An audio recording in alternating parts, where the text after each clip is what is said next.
No way. Oh my No. god! $240 million! Do you know how much money that is? So I'ma do this every day. Aos 20 anos, ele já vivia a vida de um bilionário. Carros de luxo, relógios absurdamente caros, festas e mansões alugadas por valores que a maior parte das pessoas jamais sonharia em conseguir na vida inteira. E o mais assustador, ele não era nenhum gênio da tecnologia, não tinha criado nenhuma startup disruptiva e não tinha investido cedo em Bitcoin. Na verdade, tudo começou com um simples golpe.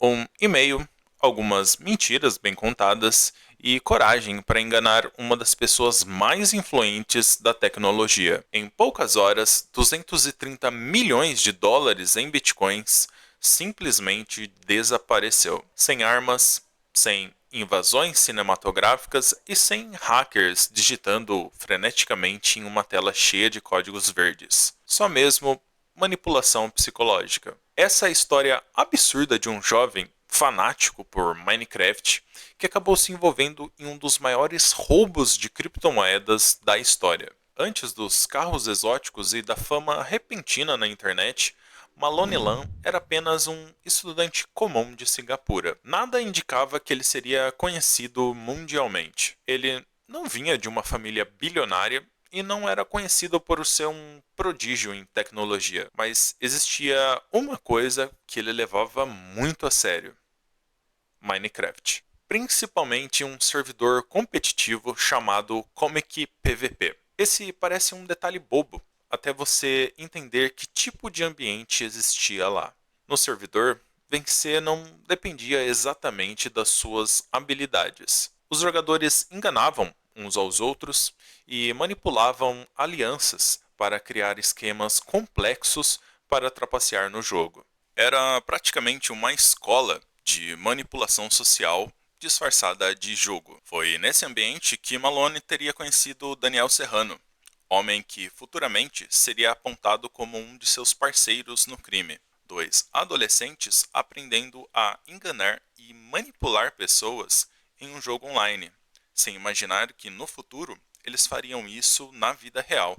Com o tempo, Malone teria migrado o seu interesse por jogos online para criptomoedas, mas ele não ficava fascinado exatamente pela tecnologia ou pelas inovações das criptomoedas. O que realmente chamava sua atenção eram os golpes. Ele ficava horas em fóruns, grupos e servidores onde pessoas perdiam fortunas em criptomoedas através de ataques de phishing, moedas falsas e esquemas fraudulentos. Foi aí que ele percebeu uma coisa muito importante: talvez fosse mais fácil roubar criptomoedas do que ganhar dinheiro honestamente com elas. Mas para aplicar um golpe gigantesco, ele precisaria de uma vítima perfeita. Alguém extremamente rico, extremamente confiante em sua segurança digital, alguém que jamais imaginaria cair em um golpe simples.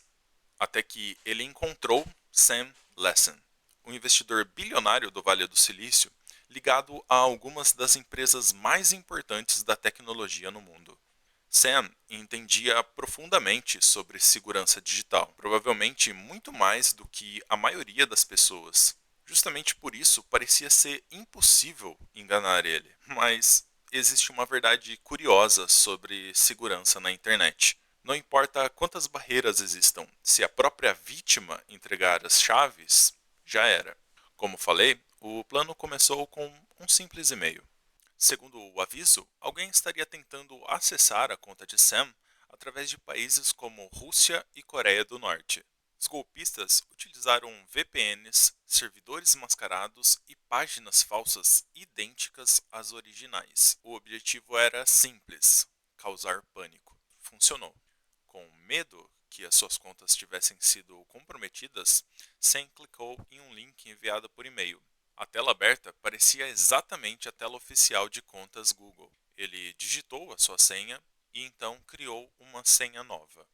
Sem saber, ele entregou tudo o que os criminosos precisavam. Agora, eles tinham acesso, Malone e Serrano vasculharam todos os arquivos atrás de informações que pudessem lhes ser úteis e encontraram exatamente o que precisavam: documentos financeiros, dados de exchanges e principalmente códigos de recuperação de carteiras de criptomoedas.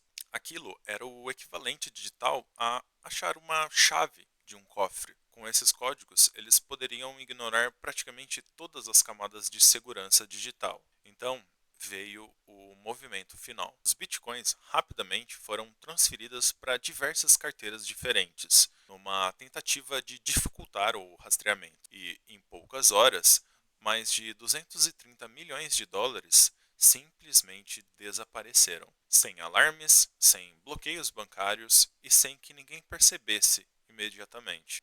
O garoto, que até pouco tempo atrás passava o dia jogando Minecraft, agora administrava uma verdadeira fortuna absurda. Foi então que aconteceu o maior erro de todos.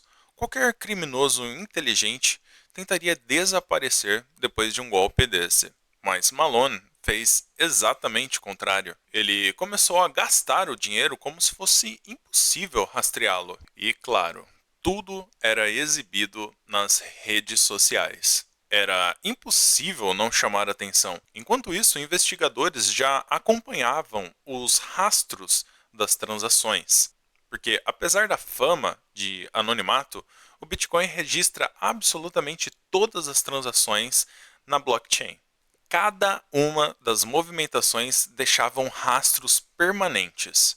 E os investigadores perceberam algo peculiar. Os criminosos estavam movimentando quantias altíssimas de forma totalmente descuidada. Dinheiro passando por exchanges, conversões suspeitas e compras extravagantes. Não demorou muito tempo para o FBI agir. Em setembro de 2024, agentes prenderam Malone. Seu parceiro também foi capturado pouco tempo depois. Contas congeladas, carros apreendidos, bens confiscados. Grande parte da fortuna simplesmente desapareceu com a mesma facilidade que surgiu. Hoje, os envolvidos ainda respondem acusações extremamente graves: fraude, lavagem de dinheiro, roubo de identidade, entre outros. Somadas, as penas podem ultrapassar décadas de prisão. Mas existe um detalhe bem curioso dessa história: nem todo o dinheiro foi recuperado. Milhões de dólares em bitcoins ainda permanecem desaparecidos. E ninguém sabe exatamente aonde estão. Talvez em alguma carteira fria em qualquer parte do mundo, totalmente inacessível. Ou talvez aguardando silenciosamente o momento certo de reaparecer. E honestamente, essa talvez seja a parte mais assustadora de toda essa história.